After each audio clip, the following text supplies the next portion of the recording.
అందరికీ నమస్కారం అండి. Welcome to our channel. మనతో పాటు గెస్ట్గా ఉన్నారు అశోక్ కుమార్ గారు. సార్ నమస్తే అండి. నమస్తే సార్, జగన్మోహన్ రెడ్డి గారు ఎప్పుడు కూడా కమ్మ సామాజిక వర్గాన్ని ఎప్పుడు దూషిస్తూనే ఉంటారు, లేదా రాజకీయ పరంగా కమ్మ వాళ్ళని తిట్టిస్తూ ఉంటారు. అలాంటిది నిన్న ఒక కమ్మ సామాజిక వర్గానికి చెందిన మరి వైసీపీ నేతగా సంవత్సరం క్రితం చనిపోయినందుకు నిన్న వెళ్ళి విగ్రహావిష్కరణ చేశారు కదా. సో దీంట్లో డ్రామా ఉందంటారా సార్? అసలు ఖచ్చితంగా డ్రామా ఉందని అందరికీ కనిపిస్తూనే ఉన్నది. కాకుంటే దాన్ని ఏ విధంగా డ్రామా చేస్తున్నాడు ఏందనేది ఒకసారి చెప్పే ప్రయత్నం ఒకటి చేద్దాం. కమ్మవారికి ముఖ్యంగా అప్రమత్తంగా ఉండమని నేనైతే సూచన చేస్తున్నా. అది ఎటువంటి డ్రామా అంటే, సరే జరిగినటువంటి విషయం ఒకసారి చూద్దాం. ఈ నాగమల్లేశ్వరరావు చనిపోయినాడు. జూన్ 4వ తారీఖున రిజల్ట్స్ రావడము, జూన్ 5న ఈయన విషం ఇంట్రో ఏదో అంటారు కదా, అది తాగడము 4 రోజుల పాటు బెడ్ పై నుండి చనిపోయినాడు. కానీ అప్పుడు ముఖ్యమంత్రి ఎవరు? గెలిచింది బాబు గారే. టీడీపీ, జనసేన, బీజేపీ గెలిచింది. కానీ ముఖ్యమంత్రి హోదా తీసుకునింది ఎప్పుడు? 12వ తారీఖున. ఆ 4 రోజులు ఆపధర్మ ముఖ్యమంత్రి ఎవరు? జగన్మోహన్ రెడ్డి గారు.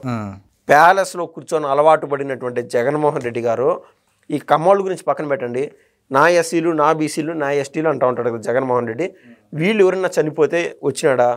రాలేదు. ఎందుకంటే ఆయన వేధించినాడు కాబట్టి రాలా. ఆయన వేధింపుల వల్ల చనిపోయినారు కాబట్టి వాళ్ళందరూ. ఇప్పుడు ఈయనకు సంబంధించిన కార్యకర్తే చనిపోయినాడు, నాగమల్లేశ్వరరావు, వైసీపీకి సంబంధించిన కార్యకర్త. 4 రోజులు ముఖ్యమంత్రి హోదాలో ఉన్నాడు కదా. అప్పుడు వచ్చి ఆయన గన పరామర్శకు వచ్చింటే ఎంత బాగుండేది. ఆడి గన వచ్చితే ఈయన బెట్టింగ్లో ఏదైతే కోల్పోయినాడో, ఈ సాక్షి ఈశ్వరరావు జగన్మోహన్ రెడ్డి మాటలు విని కొట్టండి డప్పులు, అది ఎక్కడెక్కడా కాదంట, సముద్రం పైన యాడనోనంట ప్రమాణ స్వీకారం. ఓకే, ఏదో ఫ్లోటింగ్ బ్రిడ్జ్ ఏదో ఇని ఆ టైంలో ముందుగానే ప్లాన్లని వేసుకున్నారు. జూన్ 9వ తారీఖున ప్రమాణ స్వీకారం అని చెప్పి, అక్కడ ప్రమాణ స్వీకారం, ఇక్కడ ప్రమాణ స్వీకారం అని చెప్పి జగన్మోహన్ రెడ్డి గారిని ఈ సాక్షి ఈశ్వర్ సొగం జడగొట్టాడు. సరే 4 రోజులు గ్యాప్ ఉంది కదా, పరామర్శకు అప్పుడు వచ్చినచ్చు కదా, రాలా. వస్తే జగన్మోహన్ రెడ్డి గారి జోబు నుంచి డబ్బులు తీసేయాల్సి వస్తుంది ఆ కుటుంబానికి. ఎందుకంటే ఈ పార్టీని నమ్మిన పాపానికి వీళ్ళ ఇన్నే మాటలన్నీ విని 175 సీట్లు 175 గెలిచి అని చెప్పి ఆయన బెట్టింగ్గా చచ్చిపోయినాడు. ఆఖరికి కమ్మోడే కదా, నీకు కమ్మోడ పైన అంత ప్రేమ ఉంటే ఆయన డబ్బులు కట్టించవచ్చు కదా. లేదా సంవత్సరం కాలం అయిపోయింది. ఈ లోపు నీకు ఎప్పుడు గుర్తురాలా అతను, లేదా ఆయన కుటుంబం ఎప్పుడు గుర్తురాలా? ఇప్పుడు కేవలము అమ్మటి రాంబాబు ఆయన్ని ప్రసన్నం చేసుకోవడానికి, ఎందుకంటే ఆయన ఒక్కడే యాక్టివ్గా మాట్లాడుతున్నాడు వైసీపీలో, మిగిలిన వాళ్ళందరికీ అర్థమైపోయింది, బొమ్మ కనిపించేస్తుంది. కాబట్టి ఆయన్ని ప్రసన్నం చేసుకోవడానికి అంటే సడన్ గిఫ్ట్ ఇద్దామని చెప్పి, సర్ప్రైజ్ గిఫ్ట్ ఇద్దాము జగన్మోహన్ రెడ్డి గారికి వస్తే ఆయన తృప్తియే కదా వాస్తవంగా ఆ కుటుంబాన్ని నమ్ముకున్నటువంటి నాయకుడు అమ్మటి రాంబాబు.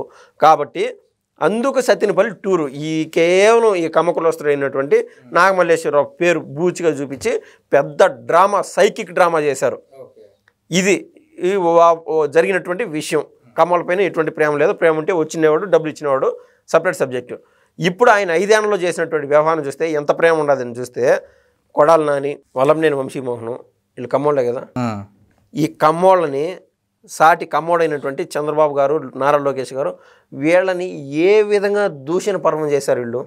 ముఖ్యంగా వల్లంనేని వంశీమోహన్ను ఈ రోజు పవన్ కళ్యాణ్ గారిని 1-2 చివుక్ అనే మాటలు అన్నాడు కావచ్చు కాక, కానీ మరీ ఇంకా ఇన్ డెప్త్ వీళ్ళు ఏంటంటే కమ్మోళ్ళతో తిట్టియాలా, కాపులతో తిట్టియాలా రాజకీయం అలవాటు చేసేసారు.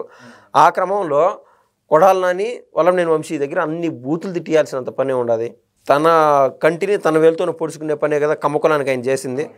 కమ్మోళ్ళే మీరు కొట్టాడుకోండి అని. చిరంజీవి సినిమాలో ఒకటి ఉంటుంది, అందరినీ ఖైదీలందరినీ ఒక చోట బంధించేసి ఫుల్ ఆకలితో పెట్టేసి అందరికి తల ఒక బిస్కెట్ వచ్చే విధంగా గాల్లో ఇసిరేస్తారు. ఒక్కొక్కరు బిస్కెట్లు ఒకరు పెరుక్కుంటూ ఉంటారు. అట్ట కమ్మోళ్ళు కొట్టుకుని చావండి చెప్పి వీళ్ళని దరిద్రంలోకి తోసేసి, అంటే పేదరికంలోకి నెట్టేసి ఆటోమేటిక్ ఫ్రస్ట్రేషన్ పెరిగిపోతుంది. ఈ ఫ్రస్ట్రేషన్ వల్ల వాళ్ళు కొట్లాడుకుంటూ ఉంటారు. ఈ పర్వం చేశాడు. ఫర్ ఎగ్జాంపుల్, అప్పుడు స్థానిక ఎన్నికలు జరిగినాయి, గుర్తుండే ఉంటుంది. ఎంపీటీసీలు, అదేవిధంగా సర్పంచ్ ఎన్నికలు, జెడ్పీటీసీ ఎన్నికలు ఇవన్నీ జరిగినాయి కదా.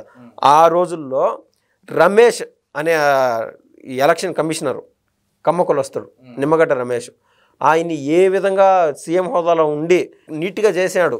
ఏది ఎలక్షన్ని అక్కడ ఇక్కడ రిగ్గింగ్ జరగకూడదు, ఇవన్నీ చేస్తున్నాడని చెప్పి ఆయన్ని పర్సనల్ టార్గెట్ చేశాడు సీఎం హోదాలో జగన్మోహన్ రెడ్డి. ఎలక్షన్ కమిషనర్ని ఆశామాషి వాళ్ళు టార్గెట్ చేయడం అనేది చిన్న మ్యాటర్, అది కాదు. పెద్ద తలతో ఢీ కొట్టాలన్నట్టు జగన్మోహన్ రెడ్డి గారు స్వయంగా కమ్మకులొస్తుని టార్గెట్ చేశాడు నిమ్మగడ్డ రమేష్ని. కమ్మోడే కదా, ఎందుకు నువ్వు అంత టార్గెట్ చేసావు?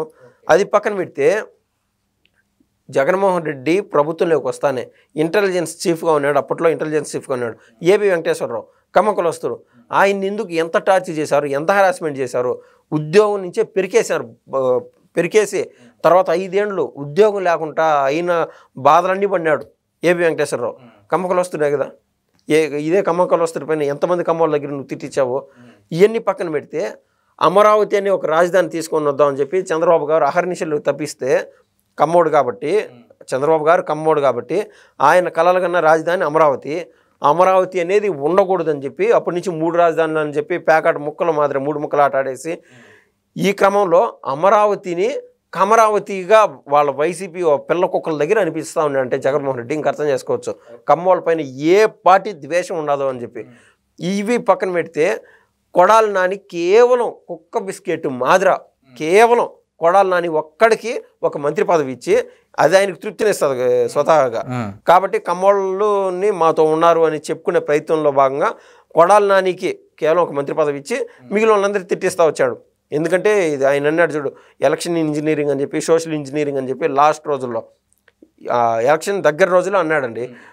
అప్పుడు ఈ కొడాలి నాని కేవలం కొడాలి నాని ఒక్కడే బాగుపడింది కమ్మోళ్ళలో, మిగిలిన వాళ్ళందరూ ఎట్టిపోయినారు. ఇదే విధంగా కమ్మోళ్ళని హింసించి నరకం చూపించి, కమ్మోళ్ళు అంటే వ్యక్తిగతంగా మిగిలిన కులాల్లో ఉండేది ఏంటంటే కమ్మోళ్ళు తెలివైన వాళ్ళు, వాళ్ళు బాగా డబ్బులు సంపాదించేవాళ్ళు, రైతులు ఎక్కువ శాతం రైతులు ఉంటారు, దేశానికి అన్నం పెట్టే వాళ్ళని పేరు గాంచారు. దాన్ని పూర్తిగా నిర్వీర్యం చేసేసాడు జగన్మోహన్ రెడ్డి. ఈ రోజున వచ్చి మీడియా ముందల ఎన్నిసార్లు మాట్లాడింటారండి బాబు గారు. ఒకవేళ కమ్మ లేకుంటే కాపు కులాల పేర్లు అరుదుగా మాట్లాడతారు బాబు గారు. సీఎం హోదాల్లో లేదంటే సీఎంగా పోటీ చేయాలనుకునే వాళ్ళు కొంచెం పరిమితుల్లో మాట్లాడాల. అటువంటిది నిన్న అదేందో ఒక వీధి రౌడీ మాదిర ఈ కమ్మోళ్ళు అంటే బాబు గారు గిట్టదు, కమ్మోళ్ళేం మా పార్టీలో ఉండకూడదా అన్నాడు జగన్మోహన్ రెడ్డి. మా పార్టీలో ఉండకూడదా, మా పార్టీలో ఎదగకూడదా అంటే ఈ రోజున కేవలము ప్రభుత్వంలో ఉన్నప్పుడు కమ్మోళ్ళు నీకు ఎప్పుడు గుర్తురాలా. ఇప్పుడు ఎందుకు గుర్తొస్తున్నారు? నీకు అంతగా కమ్మోళ్ళు గుర్తొచ్చింటే కమరావతి అని చెప్పి దాన్ని హేళన చేసినవాడు కాదు, అమరావతిని అన్ని కులాలను ఒకే విధంగా చూసినవాడివి. అధికారంలో ఉన్నప్పుడు గుర్తురాలా. ఇప్పుడు గుర్తురావడానికి మెయిన్ కారణం ఒకే లాజిక్ ఏంద్రా అంటే ఈ 5 ఏళ్ల పాటు పార్టీని నడిపించేవాళ్ళు లేరు. ఈ కమ్మోళ్ళ దగ్గర అంతో ఇంతో డబ్బులు ఉంటాయి. ఇప్పుడు వీళ్ళకైనా ఎంకరేజ్ చేస్తే 5 ఏళ్ళు జగన్మోహన్ రెడ్డికి గొడ్డు చాకరీ చేసేసి ఇదో నాగమల్లేశ్వరరావు మాదిర అంత ఇంతో కొద్దిపాటి డబ్బులు ఉంటాయి. ఈ నాగమల్లేశ్వరరావు చనిపోయినాడు కదా.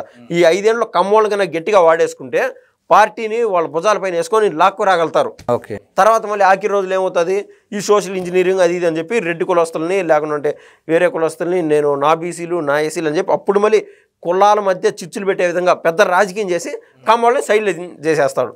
కాబట్టి కమ్మ కులస్తులు అప్రమత్తంగా ఉండాలని నేనైతే ఫైనల్గా చెప్తున్నాను. థ్యాంక్స్ అండి. ధన్యవాదాలండి.